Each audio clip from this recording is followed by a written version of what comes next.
Withology is about collaboration, inspiration, dedication, influence, and positive manifestation. It's about the stories behind success, something everyone needs a little bit of help achieving. Join host Brian Tierney, CEO of Brian Communications, as he interviews the most successful business and industry leaders to hear the fascinating stories about their personal journeys and the people who have helped them get to where they are today. Welcome to Withology. Hello, everyone, and welcome to Withology. I'm Brian Tierney, CEO of Brian Communications, and you've joined us for part two of a two-part interview with Robert Bob Brown, great friend. I first met Bob through the Horatio Alger Association, where he served on the board for 30 years now. He also runs his own consulting firm, B&C Associates. And if you joined us for part one of the interview, you already know about some of Bob's remarkable life experiences. In the first part of our interview, we touched on the time Bob spent with his good friends Dr. Martin Luther King and Nelson Mandela, including his trip to South Africa with Coretta Scott King to visit the Mandela family, and what it was like to become one of the first non-family members to visit Nelson Mandela while he was still in jail. We are now going to get into the political arena. Bob has worked on several presidential campaigns. He's met John F. Kennedy, Bobby Kennedy, and later crossed the aisle to help Richard Nixon in 1968. And soon after, he was tapped as a special assistant to Nixon in the White House. But Bob, let's jump right in and start from the beginning of this period of your life. You've met JFK, and now you're an advisor to Bobby Kennedy as well. I've always wondered, what was Bobby Kennedy like up close? He was a great person. He was very forceful in a quiet kind of way. But you knew that when you were talking to him, he meant what he said, and he would follow through. Because, see, I first met him when I was a federal agent in New York. He was working for the Senate Rackets Committee or something with Senator John McClellan. He was the chief counsel. Wow. And I was a federal agent in New York, working on the mafia and all that. And he came to New York to see me make a case. He was with some of his security people, and he was on the street in a car when I met with a big drug dealer in New York. He watched me make a case. That's how I met him. He wanted to see what was happening with the underworld in New York, and it just so happened that I was making the case, and they had him to be on surveillance. Mm-hmm. And then after that was over with, we went back to our office down at 90 Church Street in the Federal Building. And he wanted to meet with me, and I met with him, and he talked to me a long time about what I was doing, what I wanted to do. And he also said, look, if you ever need anything, he gave me his numbers, and he said, if you ever need anything, he said, you call me. And so when I got ready to lead the bureau, I called him, and I told him I was leaving Washington, and it was about that time that his brother was running for president. So I ended up working with the Young Democrats for a few weeks as one of the chief guys involved with that. And I went out and picked Harry Truman up, who was involved with the campaign, and they sent me out in a limousine to pick him up. I did a whole lot of different things. I mean, my life has been running from one end of the spectrum to another, both in America and around the world. You keep picture your grandmother, I mean, looking down from heaven, looking at you and where you are. It's got to be this sense of like, it's just beautiful, man. Bob, it's when you're around you, and I've had a chance to be in your company many times over the last 10, 15 years because of Horatio Alger. You've got this, even though there's all kinds of challenges, you've got this just positive energy that comes out of you. It's calm, it's comforting, and it just makes people feel like, I want to hear what that man has to say, because it's just, I'm going to learn something. I'm going to want to do something different after I talk to Bob Brown. I mean, you're thinking corporate leaders, all these people that you've advised over the years. Well, I just keep remembering, and I can't stop remembering what my grandmother used to tell my brother and I when we were growing up. In a tough, to say it was tough is an understatement. Everything was segregated. The schools, I mean, you knew you were. It was difficult. It was unbelievable. And my grandmother would keep on saying, she said, Bobby, I just want you boys to trust in the good Lord and work hard and treat everybody right. She said, even if they treat you wrong, treat them right anyway. Yeah. She said, because that's where that's where Lord's gonna bless you. She said, because he knows that you're trying to do the right thing. If you do the right, he'll take you to the mountaintop. And so, I've gone through so many situations all over the world, in Africa and America and in different countries and so forth. It's been an unbelievable journey. So I am so grateful. I am so very grateful. And these are tough times now. They're tough for me. They're tough for a whole lot of people. Many people are hungry. They don't have food. Their children are in tough shape, and they're in tough shape.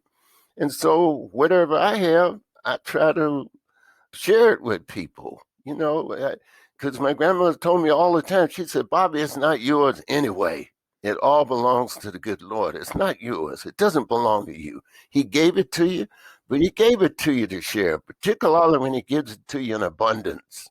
And in many instances and many times in my life, I've had just everything in abundance. That's why, I've sent a lot of kids, including Mandela's children and his family and different families and children, not just somebody famous like Nelson Mandela, but other people who are not famous. Nobody knows them. Right. And I didn't do it because Mandela was famous. He was in jail. I didn't know whether he's going to ever get out of jail or not. Back then, you never knew because it didn't seem like it didn't seem like he was going to ever get out of jail. It seemed like they would not let him alive anyway. So it didn't matter to me from that vantage point. Right. It mattered to me that we just do the right thing. And that's what I would what I always tell my people. And that's what my grandmother raised me like. I mean, I saw her helping everybody. Didn't make any difference whether they had been to jail or whether they were poorer than we were or poor as we were. She would be helping. If they didn't have food, she would share our food. Right. That has been embedded into my very soul, into my thinking. That's the way I've operated, whether I was at the White House or whether I was on the board of directors of some of the largest companies in the world, or whether I was in the company or in the offices or working with some of the most powerful people in the world, who heads of countries, who are doing all kinds of things. But everybody needs advice and counsel and guidance, everybody. And nobody except the Lord, and we all depend on him for counsel and advice and everything. But everybody else needs everything. Some people feel like if they have a lot of money and they got a little bit of power, they don't need anything. But I got news for you. Everybody needs something. The biggest companies on earth have some of the biggest needs on earth. The richest people on earth have some of the biggest needs on earth. And so, we all just ought to try to be helpful to each other. And that's been the way I've tried to live my life, because we can't. My grandma used to tell me, she said, "Bobby," she said, "you're doing real good right now, boy." And she said, "I'm so proud of you. I don't know what to do. But I want you to remember that you can't take nothing away from here with you." She said, "Just do all the good that you can while you're here." She said, "The only thing you're going to take with you is how much good that you did while you were here on earth." Right. She said, "That's the only thing you're going to take with you." So I abide by that. I live my life that way, Yes. And it works out. So I don't care how down or how difficult things get for me, business-wise or health-wise or whatever. I just live by that. I live by that code because this is God's world. Yeah. It's not mine. It's not yours, not any of ours. Some people live like it's their world, that they're going to live forever because they got a lot of money, because they have some power or something. No, all of that is derived from the good Lord. And if he doesn't will it, well, if you going on to meet the maker, at some point we all are. You got to be ready. So you can't be ready if you've done all these old raggedy things, you ain't helped nobody, or you ain't done nothing. Then okay, it's okay. You do. Everybody does what they want to do. But there's a reckoning. There's a day of reckoning coming for all of us, and I believe that, and I live that way. You touched on something. I want to hit on Nixon a little bit too, but you touched on something too, which I think is so true, is that the most successful, smartest people, really the smartest and wealthiest and most, they realize they need advice. Sometimes there's really successful, wealthy people who then have a fall because they think they don't need advice. And I've seen that so often too. Someone says, so-and-so is such a powerful, but when they get off from making the big speech or they're in the boardroom on a difficult situation, to be able to turn to, in some of those situations myself, and you have as well, where they know that they could turn to you and get honest advice and wisdom, and you have no agenda. You're just trying to come up with what's best for them. And the smart ones get that too. So Nixon, you remained a Democrat, but he wanted you to come into the administration. You took a job as a special assistant to President Nixon, and you were able to use that position to advise him on promoting Black military leaders, advancing Black businesses. What was it like? Because we have this kind of cartoon version of Nixon. What were some of the other parts of Richard Nixon up close that you saw? Well, I got to know him, and I think he got to know me. I know that he got to know me to some extent because I didn't make any real demands on him.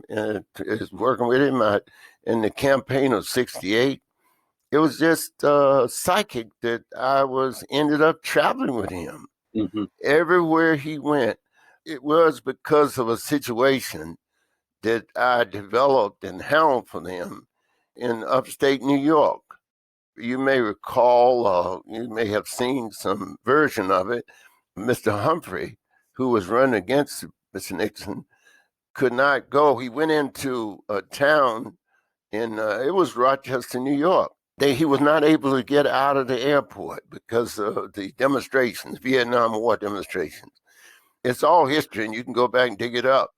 But he got back on his plane. There was so many demonstrators, they wouldn't let him out of the airport. He got back on his plane and flew out of there and never went to make his speech. And so Nixon was to go there in the next 10 days, a week or so. And so Nixon's principal advisors were just frightened to death because they knew that if they ran Humphrey out of this town, then what are they going to do to Nixon? They going to really, they might burn the plane up. Yeah. So Nixon wanted to go in there. That made him really want to go in there. And so they called me. They knew that I was working with them as a consultant. After Bobby Kennedy died, I'd worked with Clarence Towns, who was the Black guy and who was the head of the top Black guy in the Republican Party with the Republican National Committee. And they called Clarence, and Clarence called me. He said, Bob, man, you got to go into Rochester, New York. He said, because there's a problem, and Nixon really wants to go in there, and they'd like you to open the doors and see what you could do, because that's going to be a problem. So I said, okay, I'll go up there and see what I can do. So I flew to Rochester, and certainly I found out it was a problem because they had just hundreds, if not thousands of people up there demonstrating against everything, particularly all of the Vietnam War. Yeah. Nixon was the embodiment of that in terms of the demonstration concerned. So they knew that they were going to try to run him out of town, wasn't going to let him in town like they did Humphrey. And so they wanted to make sure that if Nixon could get in there and make his speech and go back to the plane and get out of town, that was going to be one of the biggest victors of the campaign. So they sent me up there to see what I could do about it. So I went to Rochester. I found out there were two Black guys who were leading the show, the Brass brothers, Benny Brass and his brother. And they were two huge guys. I mean, both of them about 6.5, almost 7 feet tall, and weighed about 300 or 400 pounds each. And they had hair out. I mean, just to them guys walking in a room, everything got quiet. And so I went up there and I sought them out, met with them, had dinner with them, talked to them about what I was doing and what I had done as a person in terms of working in the movement and all this. They told me one night, they said, hey, look, we don't see how we can let Nixon in here. Said we ran Humphrey out of here, so so how are we going to let Nixon in town? I said, well, I don't mind you demonstrating everything else. I said, I know the right to do this, and I have supported that. I said, now, if whatever you want to do, I will be supportive. I said, but here's the way that I would suggest that you do it. So I suggested several ways, and one of the ways was to let Nixon, you have thousands of demonstrators all on the side of the street with signs and everything else, stop the war and everything else. But I said, have the demonstrator, but don't block him. Let him go in and let him go out. Well, it took me a lot of energy and everything else to do that, but it was done. When it was finished and Nixon got in there and got out of there, demonstrators there about 1,000, and he got in and out and they never stopped him. He wanted to know what on earth happened. How could he get in there and Humphrey couldn't get off out of the airport? He didn't have Bob Brown. And they told him that there was this guy, Bob Brown, who went in there for him. And Nixon told Bob Finch and those, now I'm telling you what they told me. Right. Bob Finch and the rest of them, Haldeman, that Nixon said, you find that Bob Brown, and I want him from now on, I want him on the plane with me everywhere I go until the end of this campaign. So they found me later that day. I was getting ready to get out of town and come on back to North Carolina. They stopped me. They said, you need to come to the hotel. Haldeman and all of them want to meet with you right now. Said it's emergency.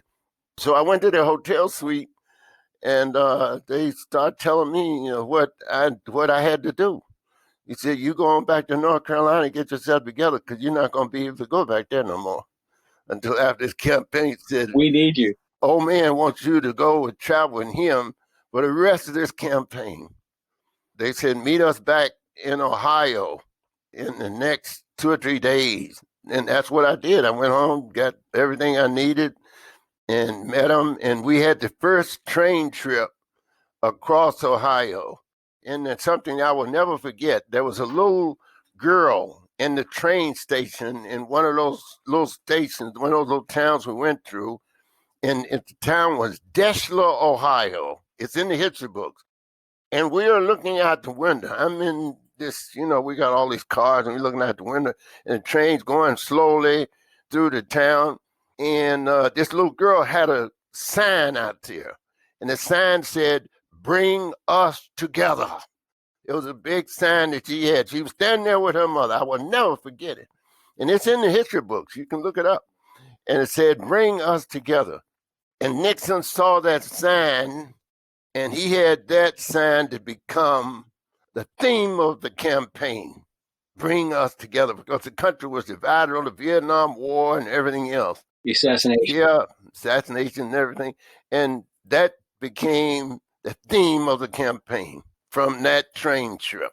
And I was on that train with him during that time. That's where I started out, and I was with him until the end of the campaign. Went to California with him to vote and everything on a plane coming back to the Waldorf. And so then one thing led to another.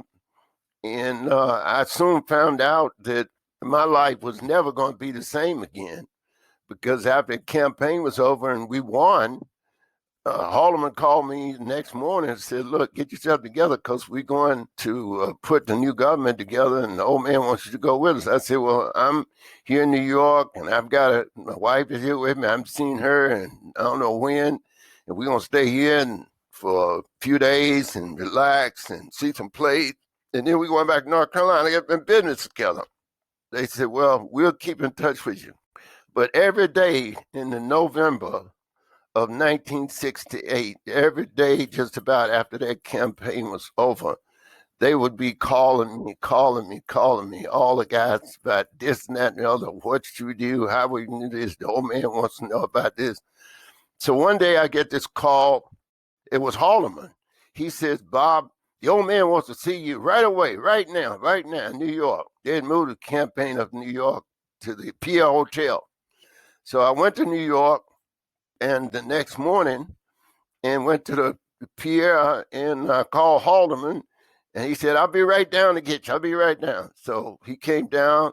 He said, come on, we get the elevator. We're going up. So we went up to Mr. Nixon's suite. He had the penthouse suite. We walked in there, and he had Herbert Brownell and Bill Rogers sitting in there talking. Herbert Brownell was Attorney General at one point, and Bill Rogers became Secretary of State. Right. They sitting there talking, and we walk in the room. Haldeman says, "Oh, sir, I didn't mean to disturb you. I got Bob Brown here, and we'll just wait." He said, No, Bob, I got to see Bob. And he said, "I'm getting rid of these guys here now." He said, "Come on here, Bob. I want you to meet these guys."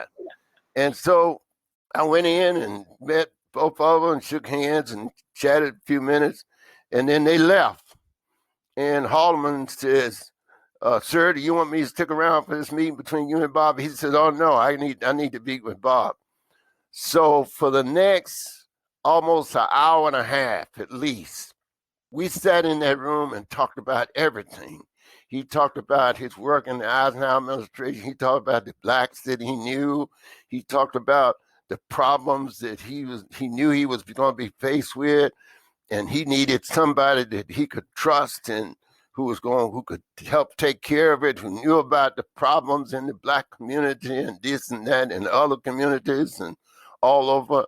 And he said he was hoping that I would do that for him. And so I told him that, I needed to go back to my business, but I would come and stay for 6 months or 12 months and help him get started with it.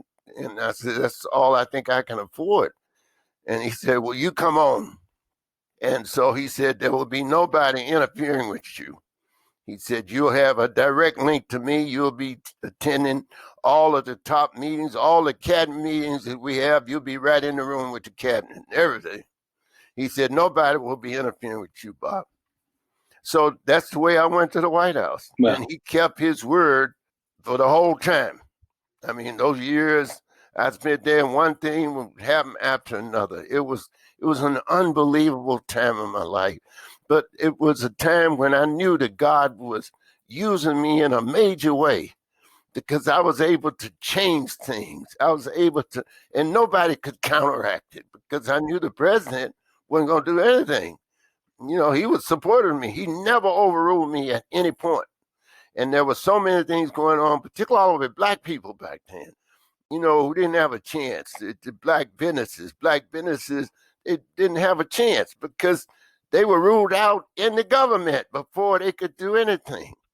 And so I put my people in different agencies like GSA. Mm-hmm. It has all billions of dollars worth of contracts, and black people wouldn't get none of them.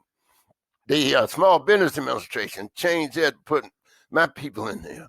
GSA was building buildings with government money all over the country. And there were no black brick masons on those buildings because you had to be a member of the union to get on one of those jobs. Right. Well, the union wouldn't let no blacks in there. So, I changed that, of course. I changed that. All those other things where they had locked black people out. In 1969, there was, I think, one black automobile dealer for the whole of the United States of America. Okay?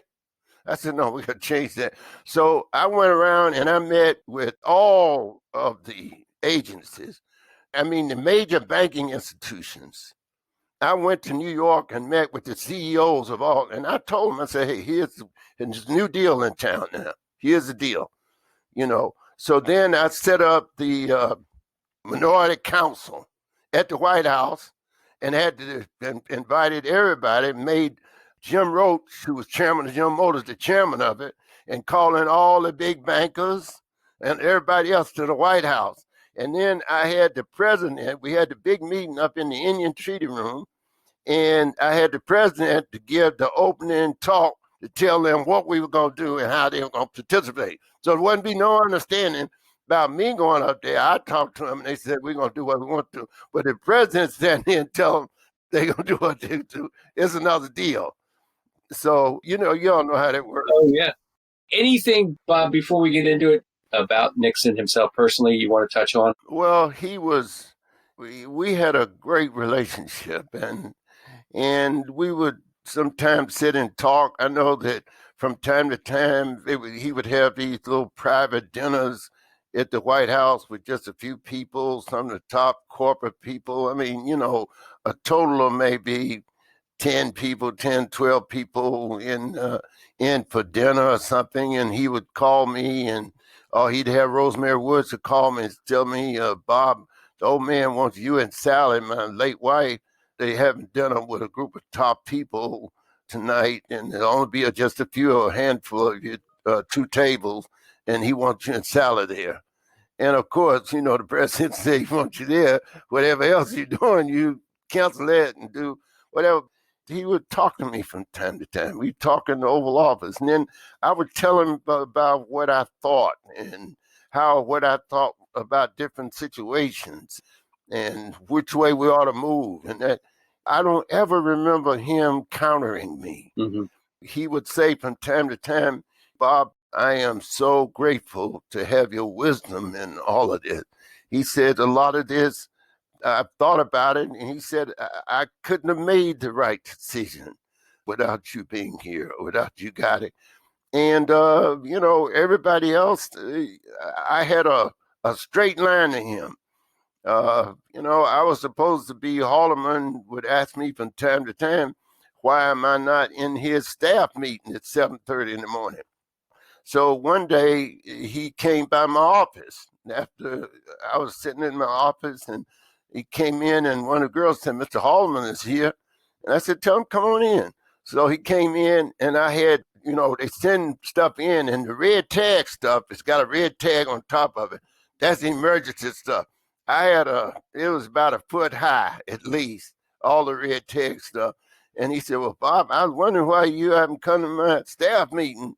And I said, Bob, you see this red tag stuff? I said, a lot of that has the president's name on it. And it was sent here. And that's why I got to stay here and do this. I said, if you think your meetings are more important than the president's stuff, then I'll be coming to your meeting. But I said, this is the stuff I got to deal with right now. And he never asked me that again. He realized you have a direct access. And I never talked to him about going to a meeting, It was an unbelievable time in my life because I would fly to military bases because there was a whole black thing there. Yeah. I would fly to military bases all over when I heard that they were having a problem there, race relations problem. And I wouldn't let them know I was coming until I'd tell one of the communication guys on my plane to tell the general in charge I'd be about 20 minutes out, tell him I'm coming in. But I got to give it to him. When my plane would land, they would have at least 3 or 4 soldiers there dressed down and saluting, and they'd have a piece of carpet. When I got off the plane, they'd have a piece of carpet there for me to step on when I went in there, But I would be fairly energetic. I wouldn't be there storming and screaming and cussing. Right. I just tell them, here's the way it is, guys, and here's the way we're going to run this now. We ain't doing like it, we had 2 black flag officers when I went to the White House. When I left, we had maybe 12. Yeah. They weren't promoting black people. The black guy in charge of our army in Europe became black guy, John Davison. There were others, Chappie James. We brought Chappie back and made him Deputy Assistant Secretary of State for Public Affairs. And that meant that I had him working with me all the time. And when I left, Chappie had 3 stars. He got a 4th one immediately after I left. There were those kind of guys. Chappie was an ace pilot in 2 wars, and he was only a colonel. That was criminal. Wow. And so I fished out all of this kind of stuff. I'd have guys looking, and I set up systems to deal with it and all of that. In different agencies where they were just kind of doing what they wanted to do. No. Because you had the respect, you had the wisdom, people trusted you, people knew that you were giving them the best advice, even if they didn't want to hear it. Today, Bob, in many ways, that sign that little girl had up, Bring Us Together, that you saw back in 1968. And in some ways, you realize we've got so far to go as a country, and yet you in your life have seen a lot of things have happened, from when you couldn't drink in the water fountain at the Woolworth, and your grandmother's taking you to the exact location where her father, your great-grandfather, was sold in slavery. What do you make of today? What's your hopes and Do you feel we are at a bit of a turning point with so much far to still travel, but do you feel like we're at a good spot right now or potentially at a good spot right now as a country? Well, I learned from my experiences that if you're dedicated and serious about wanting to deal with these problems that we have and that we've traditionally had, that we can work on it, but it's a continuous process. You can't say that, oh, we've got that under control, and you haven't even looked at it for a year or 2 years or 3 years. You just put it over there and left it on hold. These things you have to work on. It's just like being a Christian or being Jewish or whatever religion you are. You have to work on that religion every day. You have to be a good person every day.